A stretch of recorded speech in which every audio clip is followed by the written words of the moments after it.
Man ir liels prieks jūs visus šodien šeit sveikt un satikt un redzēt Austras stundā. Latviešu fonda Austras stundas tiem, kas jau ne pirmo reizi ir šeit, ir zināms, ka tās radās Covid laikā, un tā bija tā viena no nelielajām pievienotajām vērtībām, kas šai pandēmijai bija. Un mēs, protams, nolēmām arī turpināt, jo tā ideja bija bijusi sen pirms pandēmijas, un likās, ka tehniskie šķēršļi ir pārāk lieli, lai mēs spētu kaut ko tādu norganizēt. Tagad mēs redzam, ka šķēršļu vairs nav nekādu, pasauli ir atvērta kaut vai caur šiem mazajiem lodziņiem ekrānā, un mēs turpināsim un ļoti priecājamies, ka šoreiz šajā gada, pašā gada sākumā pie mums ir ciemos gan rakstniece Nora Ikstena, gan režisore Ināra Kolmane, un arī mums ir jauna Austras stundas vadītāja Aneta Ivsiņa, jo mēs katru reizi kādam dodam iespēju vadīt Austras stundu, katram izvēloties, kurš temats ir interesants, kā tas saskan ar kādu Latviešu fondu atbalstītu projektu vai atbalstītu ideju, un Anete uzreiz bija ar mieru šo pasākumu vadīt, par ko esam ļoti, ļoti pateicīgi. Es domāju, ka lielākā daļa šeit ir Latviešu fonda dalībnieki, un es jums tādēļ gribu pateikt paldies par atbalstu visu šo gadu garumā. Daudzi ir atbalstītāji no pirmajiem gadiem, daudzi ir pazinuši pat fonda dibinātājus un bijuši viņu līdzgaitnieki. Par to man liels prieks, ka tā paudžu pārmantojamība arī notiek. Mums taču ir tādi cilvēki, kam mēs varam līdzināties, kā Valdis Muižnieks, Brunis Rubes, Imants Freibergs, Valdemārs Gulēns un vēl daudz citi, kas bija pie pašiem sākumiem klāt, ka šo skaisto fondu iedibināja, lai atbalstītu latviešu lietas, kā viņi teica, līdz sirmam vecumam. Un arī, ja tāda diena pienāks, ka Latvija būs neatkarīga, tad turpināsim atbalstīt arī latviešu kultūru tur.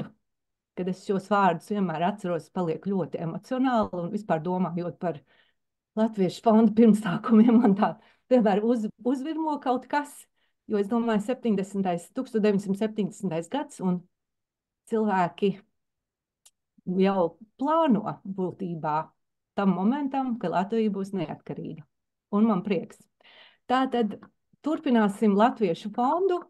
Paldies par jūsu atbalstu. Es jums pasaku paldies jau uz priekšu. Es aicinu visus fondā.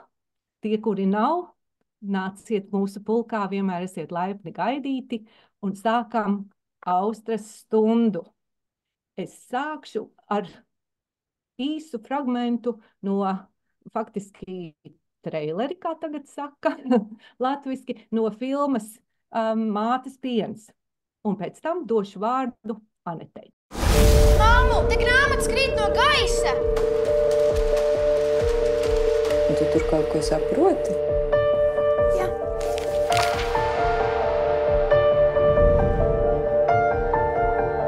Izbeidz šito un pietiks urties grāmatās.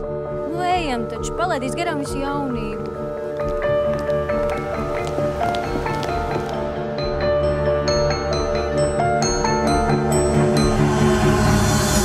Kas tam noticis? Es laikam esmu stāvoklī. Es negribu šo bērnu, es gribu strādāt pie saviem pētījumiem. Ir iespēja stažēties Ленинграdā. Гинекология, эндокринология. Она тоже будет заниматься вопросом искусственного оплодотворения. А вот у Серафимы нет детей. Я могу вам помочь. Jūs esat pārkāpus visas robežas. Jūs vienkārši tiekat izraidīti. Katrā melnumā savs gaišums. Tikai jāprot то saskatīt. Я не хотела давать дочери свое молоко, чтобы она заодно не получила моего веса.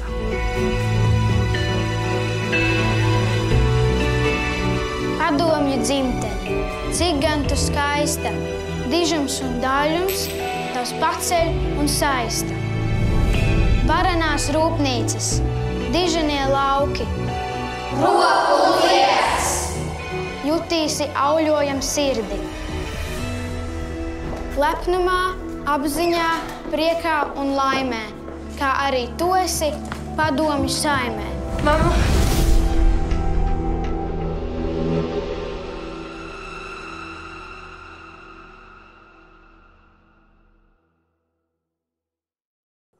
Sveicināti visi! Labdien! Sveiciens Zvaigznes dienā un Austrumu stundā.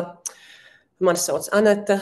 Esmu mazliet satraukusies, jo neesmu profesionāla runātāja, bet arī neesmu tik satraukusies, jo Mātes piens, gan grāmata, gan filma ir stāsts, kas man ir dziļi aizkustinājis, un man tas liekas tik ļoti nozīmīgs un svarīgs stāsts, un man tas liekas tik fantastiski, ka Latvijā viņš dzīvo un ārpus Latvijas dzīvo, un ka cilvēki ārpus Latvijas to arī iepazīst.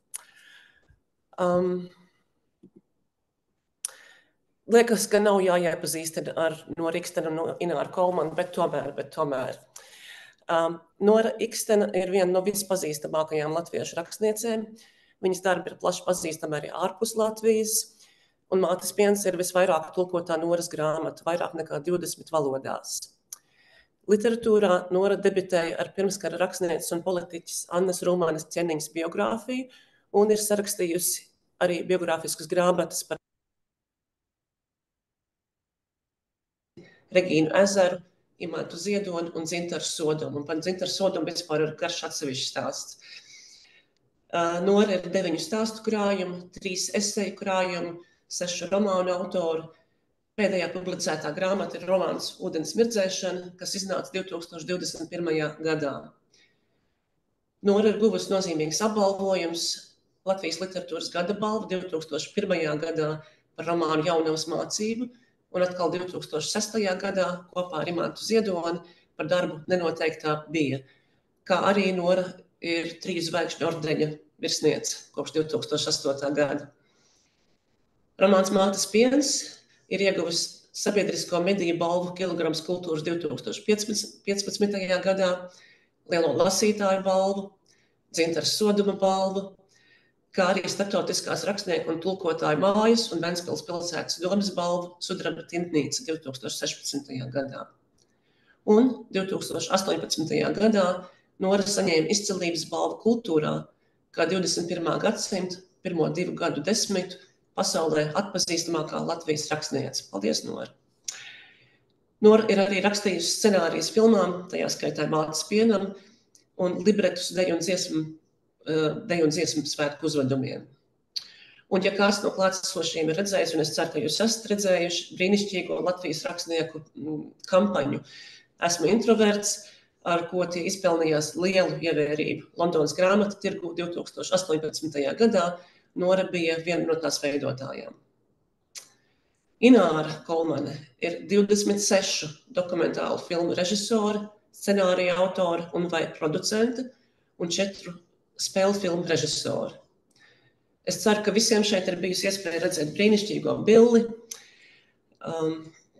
Ināras 2018. gada pilnmetrāžas spēļu filmu. Un Latviešu fonds var lepoties, kā arī palīdzēja tai tapt. Daudziem Toronto latviešiem mīļā atmiņā ir dokumentālās filmas Ruča Norī izrāde, ko rīkoja Andreja Draudzes palīdzību Latvijai komiteja. Tās sapulcināja pilnu zāli un tika ļoti silti uzņemti šeit. Un zinu, ka arī daudz par citur pasaulē un, protams, Latvijā. Īpaši pieminējuši arī dokumentālā filma Pasaules nepasauli par Ellis ķēķi, par trimdas rakstniekiem Ņujorkā, kam scenāriju rakstīja Nora, un kuras tapšanu atbalstīja arī Latviešu fonds. Ināra ir filmu studijas 9 dibinātāju mākslinieciskā vadītāja, un Ināras fokusā šķiet vienmēr ir bijusi vēsture, nesena vēsture, sarežģīta vēsture. Minēšu vēl tikai dažus Ināras darbus no ļoti garās saraksta. Spēļu filmas Mona un Sarmītes, dokumentālās filmas Pretrunīgā vēsture, Mans vīrs Andrejs Saharovs, Latviešu leģions, Baltijas smagais maršs, Dubultā dzīve, Seks un PSRS. Un tiem, kas neuzauga Padomju Savienībā, var jums pateikt, tur seks nepastāvēja, neoficiāli. Tā kā es nezinu, Ināra, kā jūs varējāt filmus taisīt. Ināra ir Eiropas Filmu akadēmijas biedre, un viņas filmas ir ieguvušas nozīmīgus apbalvojumus. Billa ieguva Lielo Kristapu kā labākā spēļu filma, Bruča Nori ieguva 3 Kristapus, kā labākā dokumentālā filma, kā arī par režiju un scenāriju. Citas filmas vairāk kārt nominētas lielajam Kristapam. Pretrunīgā vēsture ieguva žūrijas īpašo balvu Varšavas starptautiskajā vēstures filmu festivālā 2014. gadā. Un šonedēļ filma Mātes piens ieguva 8 lielā Kristaps nominācijas. No sirds apsveicam Noru un Ināru.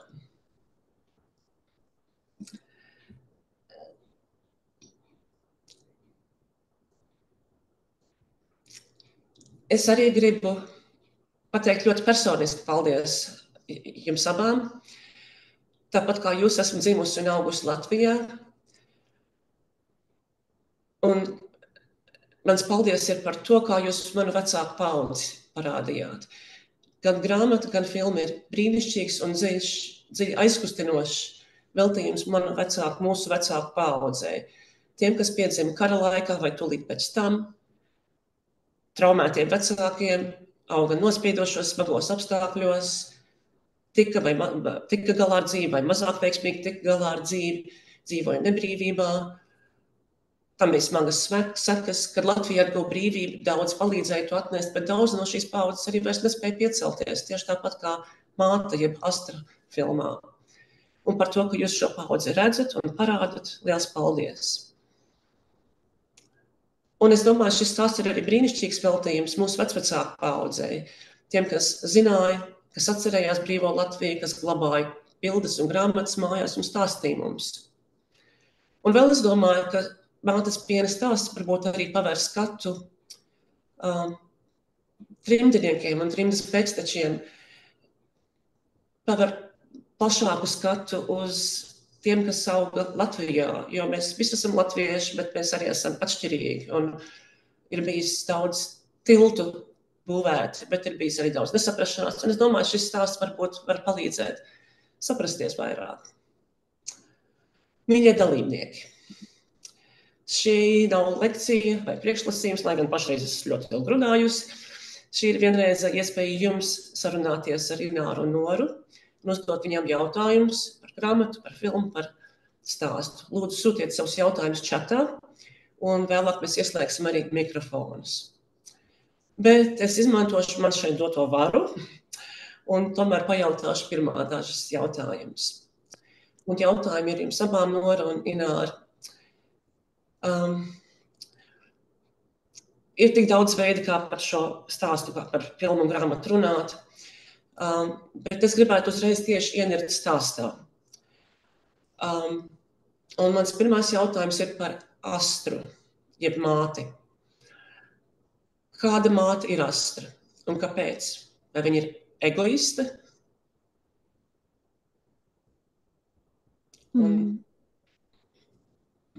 Ināra, tu sāksi?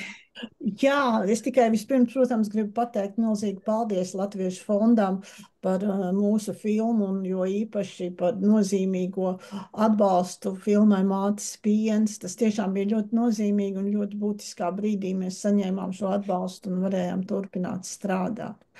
Bet atgriežoties pie jautājuma, es nedomāju, ka Astra ir egoista, nē. Viņa ir talantīga un līdz ar to arī kā daudz talantīgi cilvēki ļoti fanātiska zinātniece, ārste, ginekoloģe. Un darbs viņai stāv un šī te zinātniskie atklājumi viņai stāv pāri visam. Ja? Un viņai ir tas gadījums, ka varbūt viņa piedzimst bez izteikta mātes instinkta. Jo tur jau ir arī tas paradoks, kas ir arī Noras grāmatā, ka viņa, kas it kā atsakās, atstāja saviem vecvecākiem savu bērnu, palīdz tik daudzām sievietēm atkal tikt pie bērna, un cik tas ir nozīmīgi. Tā kā es domāju, egoisti viņi noteikti nav, bet es došu vārdu Norai. Jā, labvakar, labdien, labrīt. Liels prieks, ka šī saruna mums izdodas pāri kontinentiem un pāri okeāniem. Protams, kā mēs ar Ināru, un es varbūt jau īpaši jau no 15. gada es nezinu, cik sarunas veikusi klātienē un neklātienē visā pasaulē un Latvijā par šo stāstu un šo grāmatu. Bet atgriežoties pie Astras, redziet, mums ir, man liekas, cilvēkiem kopumā ir tāda vēlme meklēt savas dzīves traumas un ļoti bieži vainot savus vecākus pie tā, kas ar viņiem ir noticis, novērsties no viņiem, pat tad, ja ir bijusi varbūt salīdzinoši laimīga bērnība, kaut kā atrast, jā, kāds vai mamma vai tētis bija pie tā vainīgs. Un, man liekas, ka šajā stāstā skaidri ir nojaušams, ka varbūt tā nav gluži tradicionālā mana balta māmuliņa, kas ir šī stāsta galvenā varone, bet meita vienalga jūt beznosacījumu mīlestību pret savu māti un pieņem viņu tādu, kāda viņa ir. Un man liekas, ka tas ir tas pats būtiskākais cilvēku attiecībās, īstenībā arī attiecībās ar Latviju šobrīd, un arī cauri laikiem, neraugoties uz to, ka mēs redzam ļoti daudz nepilnību, ļoti daudz smaguma, mēs pieņemam savu māti, savu dzimtenes pienu tādu, kāds viņš ir. Un mīlam to tādu, kāds viņš ir. Un man liekas, ka Astra ir tam simbols, ka viņa nebūtu nav tā rūpju māte un saulainās bērnības māte, bet viņa ir māte, un mēs to neapspriežam un mīlam viņu tādu, kāda viņa ir. Paldies, jo es noteikti arī redzu Astru kā gan tajā divos līmeņos, gan kā personu, gan arī kā simboliski, tieši kā jūs Nora tikko teicāt, kā simboliski kā Latviju, jā. Traumēto Latviju. Es ļoti nolasīju depresijas stāstu viņā. Un tad tajā sakarā, jo viņa ir tik traumēta, un tad tajā sakarā es lasīju, Anda Baklāna bija rakstījusi Satorī, kā viņa minēja, ka depresija ir visos laikos, bet cik daudz to ietekmē politiskais režīms. Tā kā arī brīvā un demokrātiskā zemē cilvēkiem ir depresija, un likās, ka viņi tā kā apšauba to, un varbūt jūs variet komentēt, jo man tas likās kā pilnīga padomu laika nesaprašana, un tās depresijas un traumas nesaprašana. Jo es domāju, ka man liekas, ka politiskais režīms ļoti tieši izraisīja daudz cilvēku klīniskas depresijas. Es nezinu, vai jums būtu kādu komentu par to komentāri. Jā, es piekrītu, un runa ir arī par to, ka tā ir tā iekšējā brīvība. Tātad cilvēki, kuri sadarbojās un vienkārši dzīve bija dzīve un ikdienas dzīve un plūda līdz ar šo dzīvi kopā, bet cilvēki, kuri vienkārši nespēja to pieņemt. Un tad es varu teikt, jā, Astra ir šī neredzamā varone. Mūsu redzamā varone ir Lidija Lasmanda-Roņina, kuru 3. reizi uz Lēģeri izsūtīja 80. gados. Un viņa principā atteicās pieņemt šo režīmu un sadarboties ar šo režīmu jau kādā veidā. Un Lidija, starp citu, noskatījās šo filmu, pateicoties tam, ka mēs aizsūtījām ar Ināras Laipnu palīdzību, aizsūtījām viņai noskatīties to filmu, un viņa ļoti augsti novērtēja Ināras filmu, jo viņa teica, ka viņai bija bail viņu skatīties, tāpat kā bija bail lasīt grāmatu, lai neaiziet atpakaļ tajās sajūtās, bet tomēr, cik tas ir būtiski, neaizmirst to stāstīt, un tagad mēs redzam, cik būtiski tas ir daudziem cilvēkiem, kas ir, piedzimuši tajā brīvajā pasaulē, bet viņi arī to stāstu saprot. Jā, es pievienojos Norai un domāju, ka Astra mums arī filmā viņa ir izteikti mēs redzam, ka viņai ir depresija, pateicoties tam, ka viņa ir mediķi, viņa pati sev var izrakstīt medikamentus, ja? Bet tā nav tāda depresija, par ko mēs varam runāt šodien, ja? Lai gan, protams, filma sasaucās arī ar šodien šādā plāksnē, tāpat kā filma sasaucās attiecībās mātei un meitai. Man arī pēc bildes vairākas mātes ir teikušas paldies, un arī pēc mātes Piena, ka viņas ir padomājušas un pārskatījušas, kā viņas runā un kādas ir viņu attiecības ar bērniem. Ja? Tā kā tas man bija tā ļoti, ļoti interesanti un patīkami to dzirdēt. Paldies. Un tad, man liekas, kā pretmets, zināmā mērā kā pretmets Astrai, jeb mātei, ir Jesse. Un ar Jesi man ir tāda sajūta, ka es tā kā saprotu, bet kaut ko varbūt neuztveru. Vārds parādās stāstā vairāk kārt. Astra sastopa brīvdomātāju Jesi populārā Rīgas kafejnīcā, ko sauc par Dieva ausi, jo tā ir ierīkot padomu laika planetārijā, kas īstenībā ir pareizticīgo katedrāli. Tas ir viņa domās šo vīrieti, savās domās nosauc par Jesi. Un viņi arī jautā viņiem, vai Jese bija tikai vīrietis, tur ir tā saruna. Un tad ir atsauce uz dziesmu, ko daudz klātesošie nesen dziedāja Ziemassvētkos par rozīti, kas no Jeses cēlusies, un uz Imanta Kalniņa noskaņā līdzīgo dziesmu Rudens roza. Un tad Astras un Noras dzīvē ienāk Jese. Negluži sieviete, negluži vīrietis, pārdzīvojusi drausmīgu bērnību bērnu namā.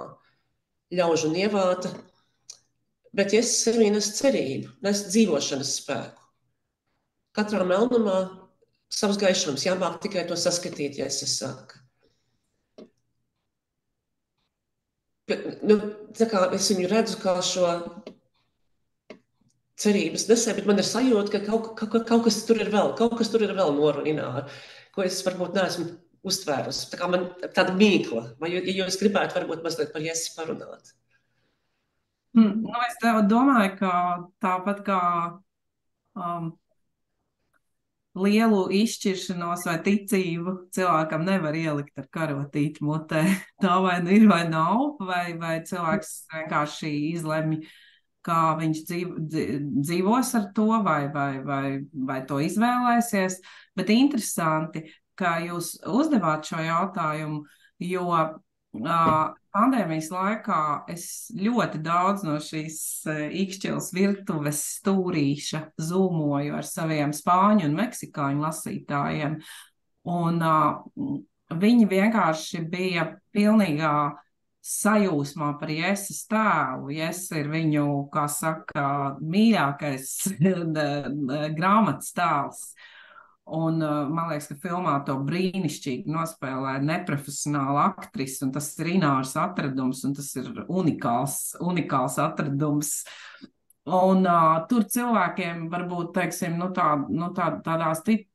tādās vairāk ticīgās zemēs, tradicionāli ticīgās zemēs, varbūt nav jautājums, kas vēl slēpjas tajā Jeses tēlā, bet es domāju, ka tas arī nav nekas slēpjams, jo runāt par ticību un par Jēzu un par Dievu, tas taču nav, kā saka, jo vairāk mēs to pieminēsim mūsu dzīvēs, jo daudz vairāk ļaunumu ies mazumā. Un es domāju, ka tieši parādīt to, ka tas Jēzus tēls, viņš it kā tik nepareizs un tik tāds it kā arī nepieņemams un tik pretrunīgs un viss kopā, bet tajā pašā laikā simbolizē šo absolūti beznosacījumu mīlestību, gatava ziedoties, gatava pilnīgi svešam sev cilvēkam būt par balstu un būt par tādu, kā saka, ticības simbolu. Un man liekas, ka tas Jēzus tēls grūti jau pēc tam rakstniekam ir tā izskaidrot pašam sevi, bet viņš dzīvo savu dzīvi un viņš to savu labo gaišo darbu dara.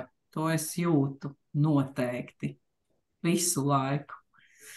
Jā, tā ir. tā ir, man Jese ir grāmatas un filmas arī gaišākais tēls, spožākais tēls. Un neskatoties uz to, ka viņi varbūt daļai sabiedrības pat ir nepieņemama, jo Latvijas sabiedrība nav gatava uztvert savādāko, ja. Jesse ir ļoti gaišs tēls ar visu šo savu ziedošanos, un to pierāda arī tas, ka Zane Bierende, kas atveidoja Jesi, viņai nāk cilvēki klāt uz ielas un saka paldies par šo lomu. Un pat Berlīnas operā, kur viņa bija aizbraukusi, arī 3 latvietis esot uzreiz viņu atpazinušas un nākušas klāt. Tā kā, jā, tas ir atradums, un es biju laimīga, kad es ieraudzīju Zani.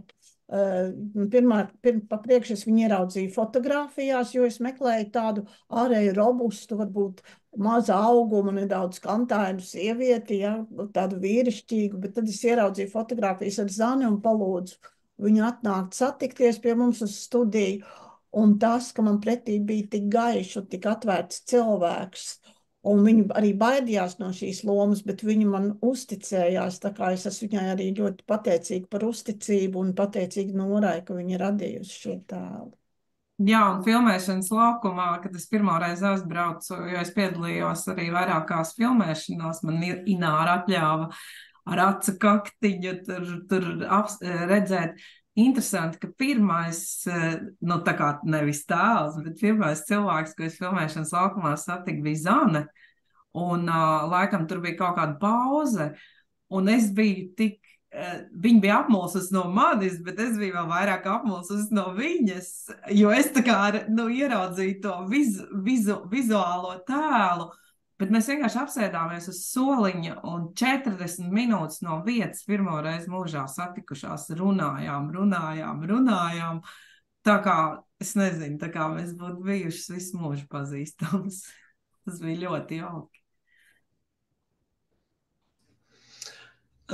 Man ļoti tuva draudzene, kas arī ir dzimusi un līdz pusauģu gadiem augusi Krievu okupētā Latvijā, kuras vecāki bija disidenti, stāstīja, ka jutās ļoti nomākti pēc filmas noskatīšanās un ka likās, ka tie, kas nav to laiku un vietu izdzīvojuši, nespēs to saprast. Bet grāmatu tulkot tik daudzās valodās un acīm redzot tā rezonē.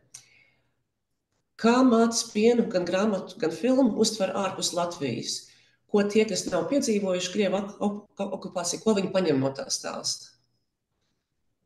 Nu, es varu teikt, ka jūs minējāt 20, bet ir 38 valodas. Un vēl viena lieta, ko es uzreiz gribu pateikt, kas man aizķērās, es neesmu filmas scenārija autora. Filmas scenārija autors ir Ārvis Kolmanis, brīnišķīgs rakstnieks, Ināras Kolmanas dzīvesbiedrs.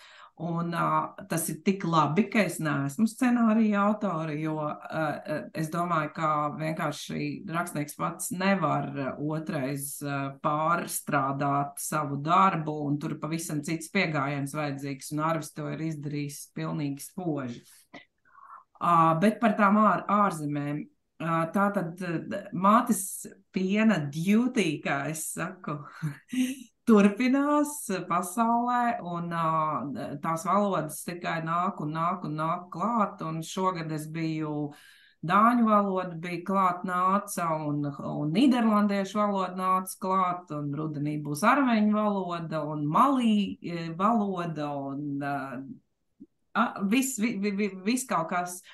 Un šogad tieši iznāca tā, ka bija tā brīnišķīgā iespēja, ka mēs ar Ināru braucām kopā, jo gan Dānijā, gan arī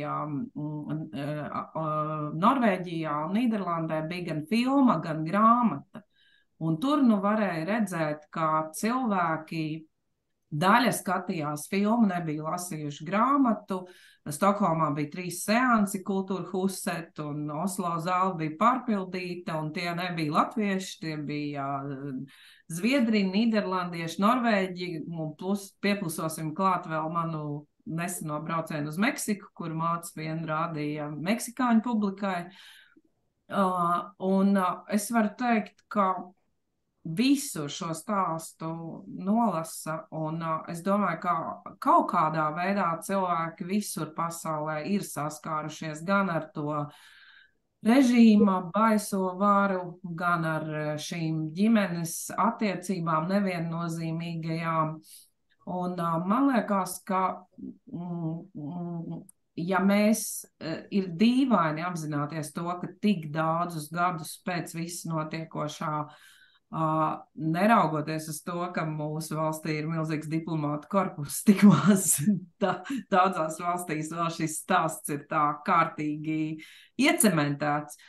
Un, protams, nāk klāt arī tas, ka nekur tālu jau no mēs šī stāsta, diemžēl, neesam tikuši, ka tā realitāte ir ļoti tuvu. Un tāpēc es varu teikt, ka visās publikās, visās ārzemju publikās cilvēki, kas skatījās šo filmu ar Spānijā, vispār ar Meksikā ar spāņu subtitriem, citur ar angļu subtitriem, kā tā filma vienkārši momentā aizķer cilvēku sirdis un viņi noskatās viņu no sākuma līdz galam un nav tā, ka viņi iziet no zāles nospiesti vai depresīvi, viņi iziet no zāles domājoši. Un tas arī bija galvenais, ko es domāju, gribējās panākt. Vispirms ar grāmatu, un Inārai tas ir izdevies arī ar filmu. Jā, tā sajūta tiešām, kad cilvēki paliek domās, tā sajūta, kad beidzās filmas titri, un cilvēki visi sēž un klusē, un nav arī aplausi, un tikai pēc brīža sākas aplausi, un šie aplausi nerimstās, bet tad tieši šis klusuma brīdis pirms aplausiem, tā ir liela balva man kā režisorei un Norai kā rakstniecei, jo tad mēs saprotam, ka cilvēki ir aizdomājušies un ka filma ir viņus aizķērusi. Un cik mēs saņēmām arī jautājumus no ārzemju skatītājiem, viņi ir ļoti saprotoši, viņi jautā kaut kādas nianses, tie nav tādi vienkārši jautājumi, vai tad tiešām tā bija, vai kaut kas tam līdzīgs, tie ir ļoti niansēti jautājumi, un viņi grib izprast dziļāk, viņi taujā arī par mūsu personīgajām pieredzēm, tā kā tas ir ļoti vērtīgi, kad ir iespēja šo filmu rādīt pasaulē, rādīt latviešiem, un ne tikai latviešiem, filma ir piedalījusies arī starptautiskos festivālos, un turpinās piedalīties šogad, tā kā jā, bet tas klusums pēc filmas, tā ir liela balva. Jā, un es vēl gribēju piebilst, ka tieši tajās internacionālajās auditorijās man kaut kā, tā teikt, iezvanījās tas cerību zvaniņš, ka daudz cilvēku noskatieties to filmu, aiziet ar domu, ja tā ļaunuma impērija varēja sabrukt, un mēs esam liecinieki tam, ka tā sabruka, un mēs esam liecinieki nevardarbīgam Baltijas ceļam, kurā mēs sadevāmies rokās bez nevienas lodes un bez neviena bruņojuma, cauri 3 valstīm, bez mobīlajiem telefoniem, zūmiem un mobīlajiem sakariem, kā tas bija iespējams, ka tas dod cilvēkiem cerību, ka arī šis ļaunums, viņš nebūs mūžīgs, viņš sabruks. Un tas, man liekas, ir tas cerību dodošais, jo it kā liekas, ka, kur, viss šajā filmā cilvēks ir iedzīts būrī un kur ir šī izeja, bet tā izeja atradās, un tas dod cerību, ka tā izeja atradīsies arī tagad, nevis to vāka sajūtu, kad atkal vēlreiz, tas notiks un tas notiks uz ļaunu. Nē, tas notiks uz labu, tāpēc, ka katrs ļaunums šajā pasaulē uzdurs pats uz sevis un izšķīst, un es ceru, ka tas notiks arī šoreiz. Mans vectētiņš Liepājā, kad es augu, vienmēr teica, Romas impērija pastāvēja 300 gadus un tomēr sabruka. Un man vecāki bija tā kā, par ko viņš runā gandrīz, bet te nu mēs esam. Es atvainojos par savu kļūdu attiecībā uz scenāriju, starp citu. Vai kopš kara eskalācijas Ukrainā, vai interese ir vēl vairāk pieaugusi par mātes pienu, ja viņi vienkārši eksplodēja tik līdz parādījās? Es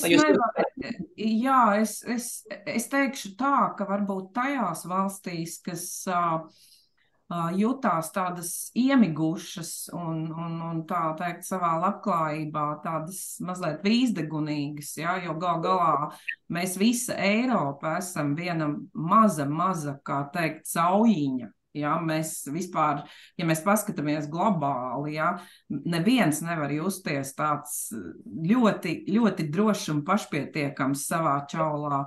Un man liekas, man tas lielākais bija Nīderlandē, Utrehtas festivālā, kur cilvēki tiešām izskatījās tā kā, ka viņi tā kā ir pamodušies. Jā, tas tiešām notiek. Un man liekas, ka tas ir labi, kā ar šādu kaut vai literatūras vai kino valodu. Mostieties, ļaudis, tā ir realitāte. Ne jau tā, ka jums jādzīvo kaut kādā šausmu un briesmu atmosfērā, bet esiet reāli, skatieties skaidri uz lietām, ka tas viss, ka kaut kādā veidā tas visus mūs skar. Un Ukrainas karš, es domāju, drīzāk... ja man saka, kad šis stāsts atkal ir aktuāls, vai man par to priecāties, tas ir muļķīgi, vienkārši par to nevar priecāties, bet tas var palīdzēt tieši tā, kā es teicu, dot to cerību, ka tas vienreiz bija iespējams, jo mans vecais tēvs, Jānis Kalnzemnieks, viņš diemžēl nomira tieši gadu pirms neatkarības atjaunošanas. Viņš neticēja, ne mūžam neticēja. Viņš teica, ka tas nenotiks. Un tomēr tas notika. Un visu mūsu acu priekšā. Ja? Un tā kā tas ir zināmā mērā, tas arī pārvērties par kaut kādu cerības stāstu, ka varbūt, ka tas atkal notiks. Tādā veidā, kā mēs pat iedomāties nevaram. Kad mēs skatījāmies, kā bruka Berlīnas mūrs, mēs neticējām savām acīm, tas ir iespējams. Jā, ir tā, kad tiešām tas ļaunums ir tepat blakus, bet ja man jautātu, un man ir jautājuši, vai es apzinājos, kas notiek Ukrainā, filma tapa jau pirms tam, un tas, ka viņi tik ļoti sasaucās ar to, kas patreiz pasaulē notiek, ja, tas jau ir šīs filmas pašas ceļš, un filma dzīvo savu dzīvi, un cilvēki tajā saskata šīs līdzības, ja? Jo mēs ļoti labi zinām, kas notiek Krievijā ar cilvēkiem, ja? Kas notiek Baltkrievijā. Man pazīstama ļoti spoži Baltkrievu režisori, viņi tā arī teica, dzīvoju jau es komfortā, bet man nav ar ko elpot, un es netieku no tā ārā, ja, un viņi nevar radoši brīvi strādāt. Tā kā filma dzīvo savu dzīvi un uzrunā cilvēks arī šādā skatu punktā. Par tulkojumu jautājums, bet pirms es turpinu, es gribēju atgādināt, ka jūs visi esat mīļi aicināti sūtīt savus jautājumus čatā iekšā. Citādi es tiešām te monopolizēju visu pasaukumu. Bet tulkojums, mātes piens ir pārtulkots kā Soviet milk angliski. Kas ir stāsts par to? Tur tas stāsts ir tāds, Nora varēs turpināt, kā tas notika precīzāk, bet kad grāmata iznāca angliski, tad viņai bija nosaukums Soviet milk, un mēs tulkojot uz angļu valodu arī konsultēties ar filmas izplatītāju, nolēmām, ka mēs angliski saglabāsim tā, kā ir grāmata Anglijā Soviet milk, bet to, lai tad Nora pastāsta, kā tas notikās.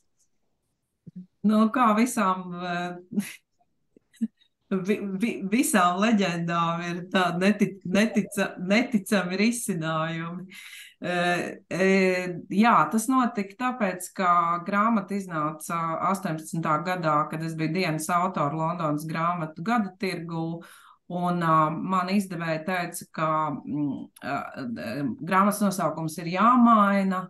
Un es biju pie viņas Londonā, pēdējā redakcija grāmatai bija, un es biju ārprātīgi pārskaitusies, un vispār es sapratu, ka tas būs, kad Britu tirgu iekļūt, tas vispār kaut kas neiespējams, un gal galā aiz manīm stāvēja arī latviešu literatūra, un tad es aizspēru ar kāju durvis un teicu, then let's call it Soviet milk, kā joku, dusmā. Un viņa teica, what a fantastic idea! That's a title! Nora, you're a genius! un viņai izrādījās taisnība. Un, protams, tad, kad es pārbraucu mājās, tad, kā teikt, mīļie Latviju draugi un nedraugi teica, ka Ikstena ir pārdevusi savu romānu, un pat nomainījusi nosaukumu, lai iekļūtu Britu tirgu, bet vienkārši man tas viss likās tik smieklīgi. Gal galā pēc šīs grāmatas iznāca 40 latviešu rakstnieku darbi angļu valodā. Tā kā I made a sacrifice. No. Es vispār uz to skatos vienkārši, es uzskatu, kā arī simboliski, tikai arī angļu tulkojumā ir Soviet milk, visās citās valodās ir saglabāts mātes piens, bet simboliski jau tur nekā tāda pretrunīga nav, jā, jo tur ir grāmatā ir tas pats, kā saka, saindētais dzimtenes piens un katrā gadījumā grāmatas vāks Britiem bija izdevies tik intīms un tik dziļš un tik skaidri parādošs, par ko ir grāmata, kas sievietē uz tāda tumšsarkana fona aiziet tādā tumšā istabā.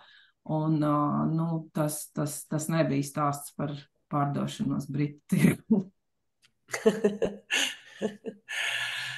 Ināra, man liekas, jūs kādā intervijā, ja varbūt trailerī teicāt, ka ja visu grāmatu ieliktu filmā, tur būtu vismaz 6 stundas filma. Vai jūs jebkad domājāt par seriālu iespēju?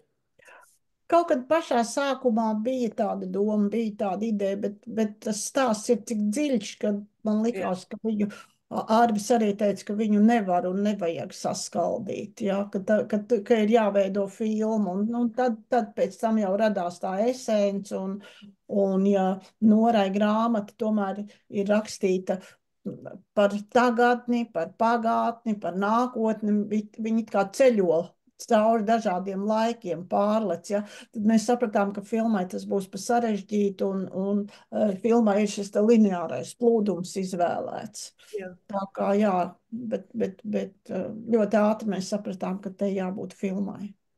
Bet es arī te gribu piebilst, ka tās filmas, tieši arī ārvalstu skatītājiem, tās filmas vēl pievienotā milzīgā vērtība ir tas detalizētais, reālais, autentiskais padomju laika attainojums.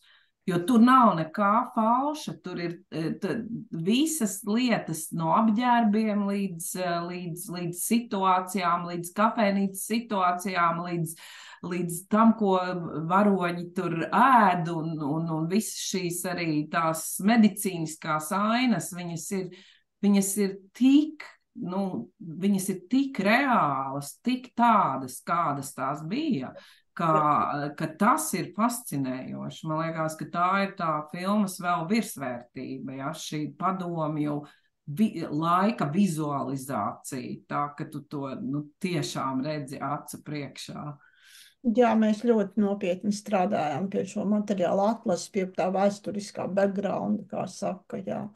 Ļoti gan grima mākslinieci, gan tērpa mākslinieci, un mums bija vēstures konsultants, jauns puisis, ļoti fanātisks, kurš rekvizītori jau no viņa bēga. Viņš katru rekvizītu pacelēja un apstījās, vai tas nav kādi 5 gadi ātrāk jau bijis, vai vēlāk, vai pāguru ielikts. Jā, tā kā mēs ļoti pie tā piestrādājām, pie šī fona. Un izdevies ir fantastiski. Es vakar vēl skatījos traileru, un es jums varu pateikt, tur tiek filmēts skats, kur cilvēki iet lejā pa Rīgas dzelzceļa stacijas trepēm. Un es tās smakas atceros, kā tur burtiski, tiešām, jeb kafē, jā, tas ir. Mēs esam pēdējie, kas šīs kāpnes ir filmējuši, jo sakarā ar Air Baltica, pat tas ir slēgts, jo mēs gribējām filmēt pēc pusgada, bet Latvijas dzelzceļš teica, kad jums vajag, pēc pusgada viņš saka, nē, vai nu rīt, vai nekādu, un tad viņi bija jums ļoti pretīm nākoši, un tad mēs ļoti ātri tur nofilmējām, un šīs kāpnes tika slēgtas. Jā, un fināla epizode pie brīvības pieminekļa, kurā es piedalījos masu skatos, es biju viena no ziedu nolicējiem. To es atcerēšos uz visu mūžu, un es tagad saprotu, kas ir kino. Tātad dziesmu Daugavas abas malas mēs nodziedājām 70 reizes, un ziedu pie brīvības pieminekļa nolikām tikpat daudz reizes, tā kā I've done my duty šajā dzīvē. Es esmu nolikusi ziedus pie brīvības pieminekļa visam savam mūžam. Man tiešām, es Mildu ļoti mīlu, tas, un es atceros to pacēlāju un to brīnišķīgo meitenes balsi. Jūs visi bijāt lieliski, brīnišķīgi. Jūs esat vienreizēji, bet vēl vienreizīgi. Ilze, ir jautājums. Kā šīs dienas latviešu jaunieši reaģē uz filmu? Tie, kas nav pieredzējuši šos laikus, jo tiešām mēs esam pēdējā paudze. Kā šodienas jaunieši reaģē uz filmu un grāmatu? Nu, man ir bijušas jau tikšanās arī skolās, gan Zoomā, gan klātienē, un jautājumi ir ļoti, ļoti interesanti, un viņi reaģē ar tādu, viņi skatās ar lielu interesi. Nav tā, ka viņi tur knaksta telefonus vai kaut ko, viņi skatās ar lielu interesi, un tad es viņiem arī jautāju pretī, vai viņi saprot, ka tas ir par viņu vecāku un vecvecāku pagātni, un daudz jūtās tā kā pārsteigti, ka es saprotu, ka mājās par to nav runāts vai runāts maz, un daudz atkal ļoti, ļoti, ļoti zinoši, jā, kā piemēram arī interesanti bija filmēšanas laukumā. Bērni, protams, aizrāvās ar visu to soļošanu, vai tiešām bija jānēsā katru dienu tādi kaklauti, ja? Bet man bija arī ļoti interesants un dziļas sarunas ar meitas, ar Nores, kuru atveido Rūta Kronberga ar viņu, jo viņa bija īpaši zinoša, un viņa man pārjautāja kaut kādas lietas, jo viņa ir Daiņa Ivāna mazmeita, un līdz ar to loģiski viņa bija īpaši zinoša. Tā kā jaunieši skatās filmu, un ne tāpēc, ka skolotāji liek, bet tāpēc, ka viņiem interesē. Nu jā, es piekritīšu, ka grāmatu ļoti daudz, grāmata ir gan arī skolu programmā tagad kā tāda, es nezinu, nosacīta obligātā literatūra, bet arī kamēr tā nebija, ļoti daudz jaunu cilvēku to grāmatu lasīja, jo viņi vienkārši izlasīja par to, par ko vecāki viņiem ikdienā nestāstīja, un tas, man liekas, ka tas bija ļoti būtiski. Bet īstenībā vairāk kā par daudzajiem tulkojumiem pasaulē es priecājos par to, ka es tieši pirms Meksikas braukšanas biju Rīgas neredzīgo bibliotekā, un grāmata ir iznākusi Braila rakstā, un tie ir 3 tādi sējumi. Un grāmata iznāks arī vieglajā valodā, kas manuprāt, arī ir ļoti labi, ka cilvēki, kur savu šo fizisko nepilnību vai nelaimi dēļ, ka viņi varēs ar šo grāmatu iepazīties. Tas tiešām ir brīnišķīgi. Vēl viens jautājums šeit ir, Nora, jūs arī esat uzrakstījis grāmatu Jonas. Jona. Tā ir tikko iznākusi grāmata, jā, Ziemassvētkos iznāca mans jaunais romāns Jona. Un jautājums ir, vai šajā grāmatā arī ir reliģisks tēls kā Jese? Nē. Tad kurjers Jona un zilais valis? Guess what? Nē, es negribu šeit tagad iejaukties ar savu nākamo romānu, bet man liekas, ka tas ir arī no citas puses stāsts par mūsu laiku. Un, ja Ināra to gribētu nofilmēt, tad viņai būtu jābrauc okeānā un jāfilmē zilie vāļi. Bet, zinot to, kādas mēs te spēcīgas Latvijas sievas esam, kas zina, varbūt. Varbūt vēl vienu šķautni varam ienest sarunā. Es tik daudz pievērsu uzmanības traumai un depresijai un smagajam un nospiestajam, bet ļaudis tomēr dzīvoja un piedzīvoja arī labas un priecīgas lietas. Draudzības bija dziļas, par spīti ierobežojumiem tapa laba māksla, par spīti, bet mēs dzīvojām. Man interesē, vai jums būtu varbūt kaut kādi komentāri par to arī.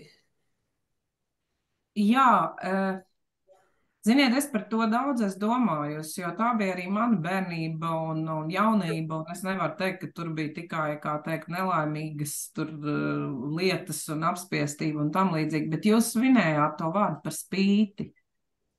Bet kāpēc ir jādzīvo par spīti? Jādzīvo tāpēc, ka ir prieks par dzīvi, nevis par spīti. Kā Inese Zandere teica pēc visām mūsu dziesmotajām revolūcijām, kad tās norimās, viņa teica, vai nav forši, ka tu vari dziedāt, tāpēc, ka tev ir prieks dziedāt. Nevis dziedāt, lai cīnītos par kaut ko. Un man liekas, ka tā ir tā lielā atšķirība. Tam, ja saka par to padomu laiku, ja, tad visu laiku dzīvot par spīti, dzīvot par kaut ko cīnoties, bet vienkārši dzīvot tāpēc, ka tu dzīvo, ja? Un tā ir tā liela atšķirība. Protams, ka tas bija arī romantisks un arī visāds laiks, bet kā jau es teicu, es tieši nesen Ziemassvētkos vēlreiz noskatījos Ināras fantastisko filmu Bille, kopā ar savu zviedru draudzeni, kur bija atbraukusi ciemos, un es varu teikt, es vienkārši noliecu galvu, dziļi noliecu galvu Vizmas Belševicas liktenes, traģiskā liktenes priekšā, un es domāju, cik daudz es viņai prasīju, ka viņai bija jābūt tik izcilai dzēniecei, kur tā arī nesaņēma slaveno Nobel balvu, kas vispār savu vaigu nav pievērsusi ne Austrum Eiropai, gan drīz ne Baltijas valstīm. Es vienkārši visu cieņu, bet es zinu, ka diez vai ar savu raksturu es būtu varējusi būt rakstniece padomu laikā. Visdrīzāk es būtu darījusi kādu citu darbu, jo, tas nevajag arī to romantizēt, es teikšu tā. Jā. Jā, man atkal savukārt, ja runājam par padomu laiku, par bērnību, mēs dzīvojām, bet mēs jau nezinājām, kā mēs dzīvojam. Mēs nezinājām, ka vispār var būt savādāk. Bērni nezināja, un vēlāk tikai jau pieaugot, ja, jau pusauģu gados, tad mēs sapratām. Tad mēs kaut kā no pusvārdiem, no pieaugušajiem kaut ko uzzinājām. Ja. Es atceros, ka es savai mātei teicu, cik labi, ka no mūsu ģimenēm neviens nav bijis izsūtīts tādā naivumā. Man mamma paskatījās uz mani un teica, kā? Tava tante bija ar maziem bērniem, dvīnīšiem izsūtīta. Tās onkulis bija izsūtīts, ja, vecvecētiņš tika. Un tad tikai atvērās tās acis, un tad bija tā sajūta. Un vēlāk jau ar pirmajiem darbiem tas jau bija, protams, pēc atmodas, bet tas arī bija tāds protests un vēlēšanās izzināt, jau sākot ar Latviešu leģionu. Mēs arī pēc tam jokojām mājā, ka, ja kaut kas mainās, tad mani jau neviens nežēlos par manām filmām, ja? Tā kā tā ir. Un es piebildīšu, ka pat Dānijā, kur bija arī grāmata un filma, tur bija ļoti daudz jautājumu no auditorijas pēc filmas, un mēs bijām laikam tas bija Norvēģijā, man jau sajūtas, kur mēs bijām ar filmas, arī ar filmas Noru kopā, kura arī fantastiski ļoti labā angļu valodā spēja atbildēt uz visiem auditorijas jautājumiem. Un tur bija tas, bet kas tas ir, kas jūs atšķir, jūs ar to padomisko, kā saka, background, vai ne? Kas tas ir, jā? Un es nezinu, no kurienes man iešāvās prātā, bet laikam es diezgan precīzi atbildēju uz to jautājumu. Es teicu, ka, ja es eju pa Kopenhāgenes ielu un es ieju ļoti labā kafijas veikalā, un es varu izvēlēties to ļoti labo kafiju, un to ļoti labo šokolādes kūciņu. Es izbaudu to brīdi, bet es nedomāju, ka man tas pienāks. Un tā ir tā atšķirība, kā vienkārši cilvēki, kas ir dzīvojuši salīdzinoši ļoti, teiksim, tādās pārticīgās un mierīgās sabiedrībās, viņu sajūta ir, ka tev kaut kas pienākas, ja? Mūsu sajūta ir, ka mēs priecājamies par to brīdi, bet ka tas mums, kā saka, negluži tā, ka noteikti pienāks. Mēs pateicamies par to brīdi, bet ka tas nav tā, ka tas ir for granted. Ja? Vai kāds gribētu uzdot jautājumus? Čatā nav jautājumu, bet vai kāds gribētu vienkārši pajautāt?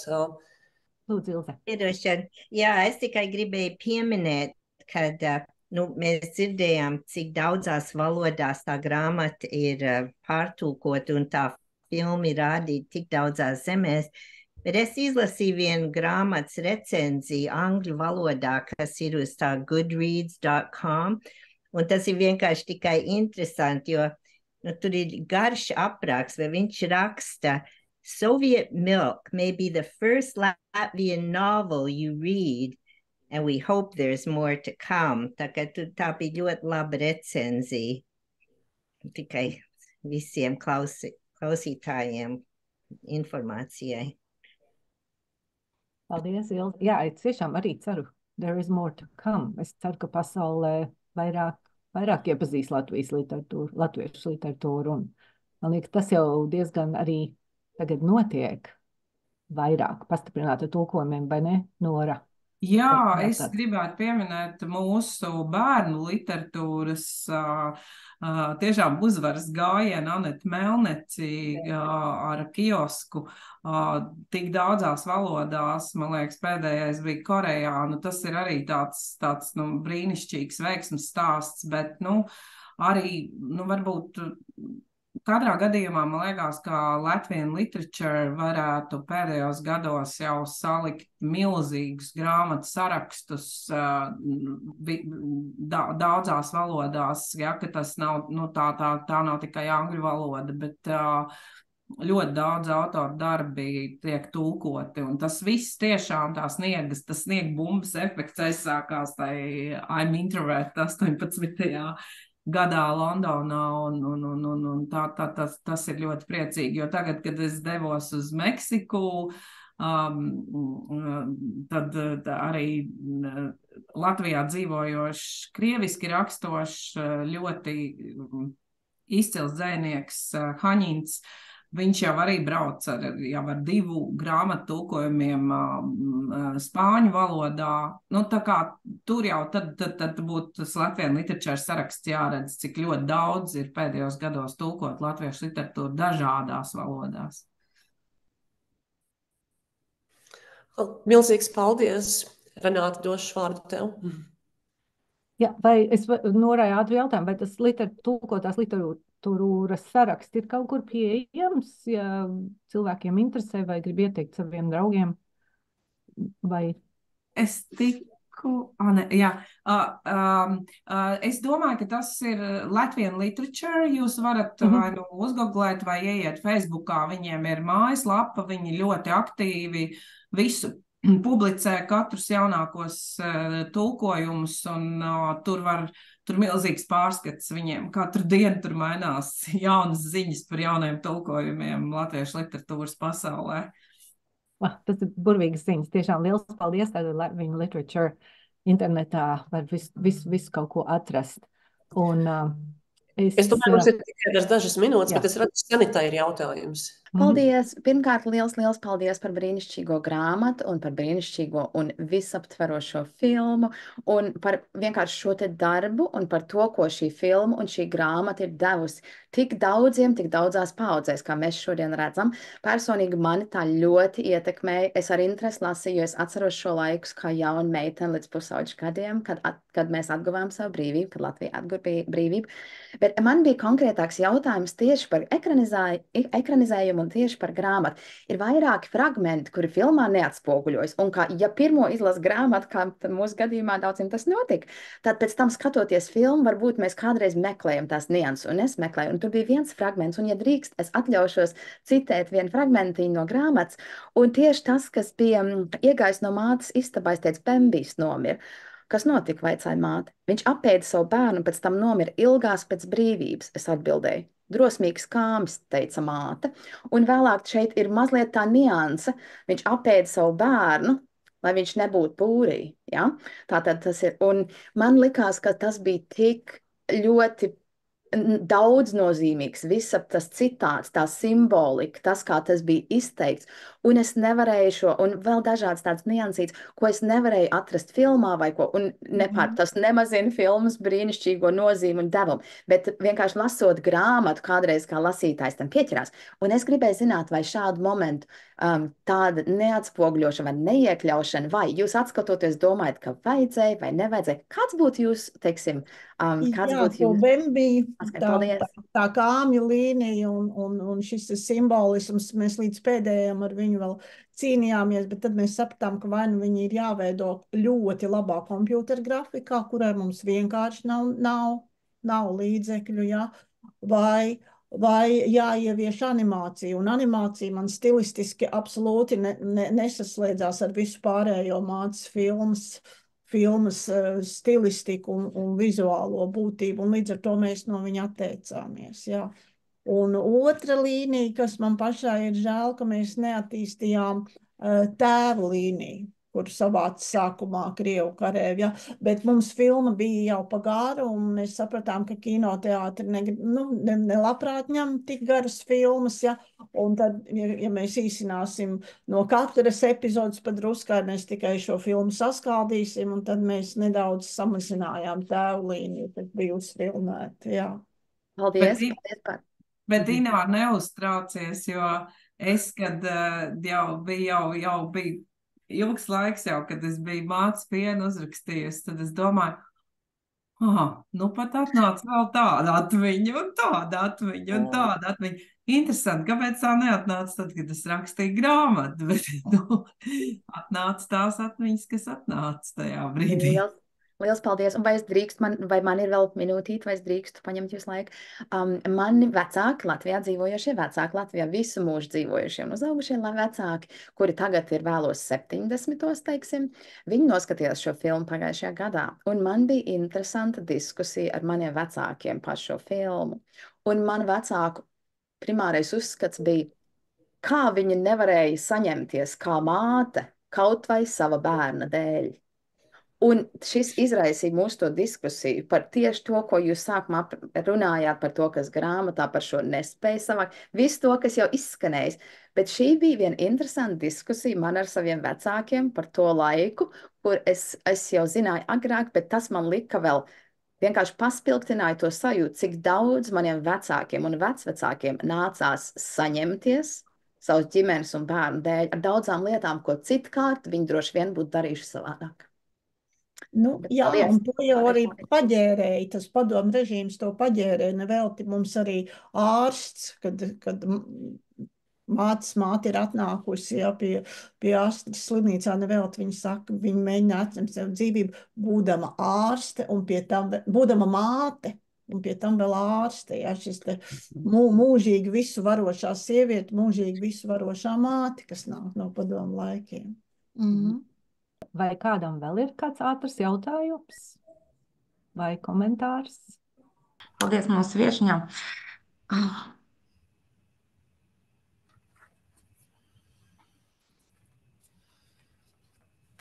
Šī noteikti ir tāda grāmata, man liekas, daži man jau rakstīja arī personīgi un teica, ka pat otroreiz ātri gatavojoties šai dienai, pārlasot pa diagonāli, arī bija asaras. Un, jā. Tā kā tas ir svarīgi. Aija, ja jūs redzat mani, jūsu reakcija ir dzīva, patiesa, silta un brīnišķīga.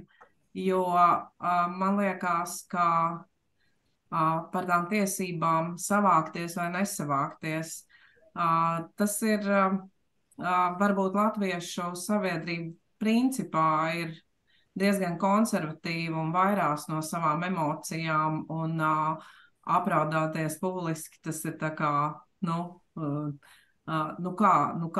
kā lai mēs tagad uz to reaģējam, bet tā ir tā īstākā un patiesākā sajūta galu galā, ja šis stāsts manī raisa, aizskar tik dziļas jūtas, kāpēc es neapraudātos. Tā ir dzīve.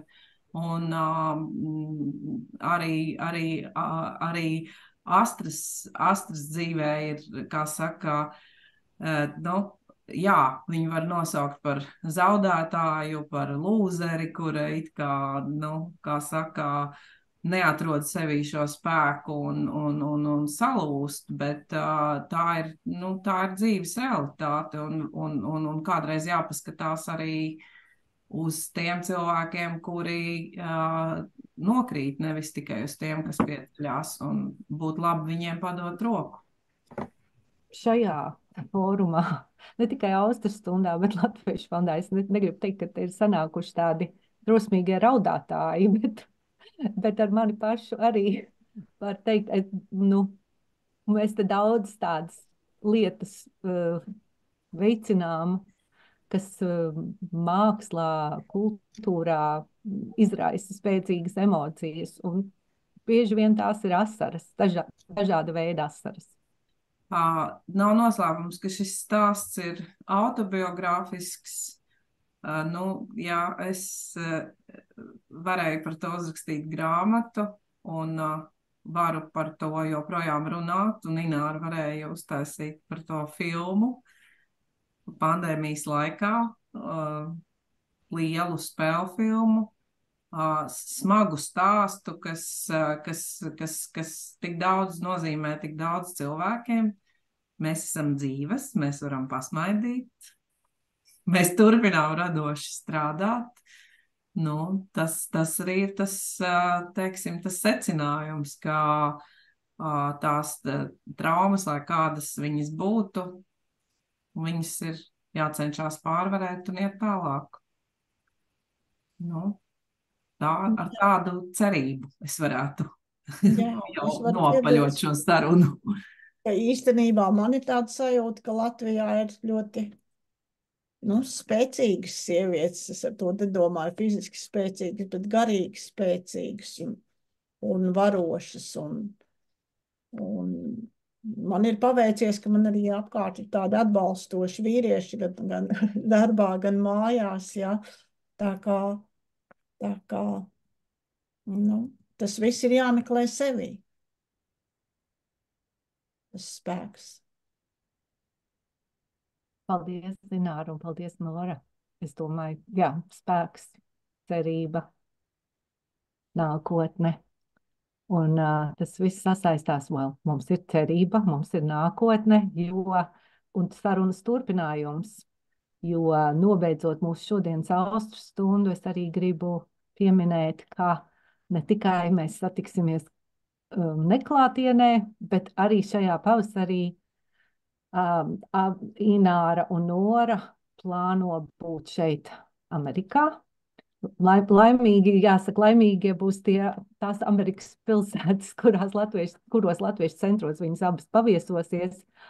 Un ir plānots brauciens, kurā varēs noskatīties filmu klātienē, vairākās vietās. Ināra un Nora, palabojiet mani, es zinu, protams, kad būs Bostonā, būs Čikāgā, un vēl ir plānots vēl dažās vietās, vai ne? Iespējams, ka Denverā, jā, un Čikāgas brauciens tiks apvienots vēl. Mēs mēģināsim arī aizbraukt uz Indianapolis un uz Milvakiem. Burvīgi, tur ir visur. Otrā pusē mēs būsim. Skaisti, tur ir tādi ļoti labi un aktīvi latviešu centri visās tajās vietās, un es domāju, jums būs interesants arī brauciens. Un droši vien varam teikt, ka vienmēr ir pa maz laika, gan šai sarunai, kuru mēs labprāt turpinātu vēl, gan arī droši vien jūsu braucienu laiks pa Ameriku ir ierobežots, jo jums ir jābūt arī atpakaļ pie ģimenēm, darbiem un lietām. Kā liels paldies jums. Vai filmu arī kaut kad pēc jūsu brauciena? Es, protams, iesaku visiem filmu nostīties uz lielā ekrāna. Tas būtu tā kā primāri. un ļoti, ļoti visiem iesaku to darīt, bet vai kādreiz būs arī iespēja noskatīties vēl virtuāli? Jā, protams, tas būs iespējams. Patreiz tas ir iespējams TET televīzijā, bet tas laikam ir tikai Latvijā, bet filma būs arī uz Vimeo, tā kā Labi, un tad mēs būsim saziņā. Droši vien rudenī, jā. Es domāju, ka rudens tad ir labs laiks un būsim saziņā, un mēs kā vienmēr par saviem atbalstītajiem projektiem Latviešu fonds cenšas turpināt un ziņot un reklamēt un aicināt, lai cilvēki var vairāk baudīt to visu, ko mēs atbalstām un ko jūs, bez jums nebūtu jēgas mūsu fondam. Paldies, ka jūs tik vērtīgas lietas dariet. Man ir paldies, liels, sirsnīgs. Es tikai gribēju pajautāt, vai tie Igaunijas meži pieslēdzās vai nē? Pieslēdzās. No telefona neesmu pieradusi Zoomā ieiet, nezinu, ko spiest, ko darīt, ko redzēt. Jo man vienkārši fascinēja, ka tu esi Igaunijas mežos. Jā, es pieļauju, ka domāju par kādu citu cilvēku Igaunijas mežos varbūt. Bet jā, paldies, Renāte, par uzaicinājumu, un bija prieks redzēt un visu dzirdēt, un es ceru satikties arī Denverā, tieši tāpat ar jums abām. Es domāju, ka tas būtu burvīgi, jā, ja varētu Denveru arī izkārtot, tas būtu skaisti. Labi, liels paldies visiem, un paldies, ka atradāt laiku. Mēs sakām paldies, vislielāko paldies mēs un es kā fonds. Un visi klātesošie jau, protams, arī sakām paldies Norai un Inārai. Un, jā, te ir ziņa. Esat mīļi aicināts arī atbraukt uz New Mexico, uz Jaunmeksiku. Varbūt no Denveras tikai maz līkumiņu vēl uz Jaunmeksiku. Tur Anna jūs gaidīt. Vēlreiz uz Meksiku. Jā, nu tad lai raksta mums. Jā, vēl viss nav nokavēts, vēl var kaut ko vēl iespiest, varbūt kādu ātru traucienu. Un uz Kanādu, lūdzu.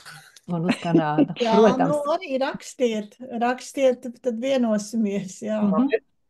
Uz Meksiku tikai tad, ja būs iespēja redzēt zilo vāli.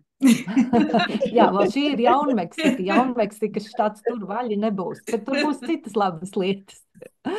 Joks. Jā. Liels paldies vēlreiz. Un tad mēs noteikti rīkosim vēl Austras stundas. Mūsu nākošo Austras stundu datums vēl nav zināms, bet mēs ceram rīkot vismaz 3 reizes gadā. Tātad pirmā reize ir notikusi, vēl varētu būt 2 šajā gadā. Ja jums ir kāds īpaši mīļš projekts, par ko mēs neesam runājuši, kas ir atbalstīts, kāda grāmata vai filma, par ko mēs neesam parunājuši, vai par kāds cits notikums, tad gaidu jūsu ieteikumus un noteikti atkal to darīsim. Un, protams, ceram arī, ka varēsim vairākus klātienes pasākums dažādās vietās vismaz iedvesmot, ja ne organizēt, un turpināsim kopīgi atbalstīt latviešu kultūru, kas, protams, mums visiem ir pie sirds. Paldies jums visiem! Paldies! Paldies! Laimīgi!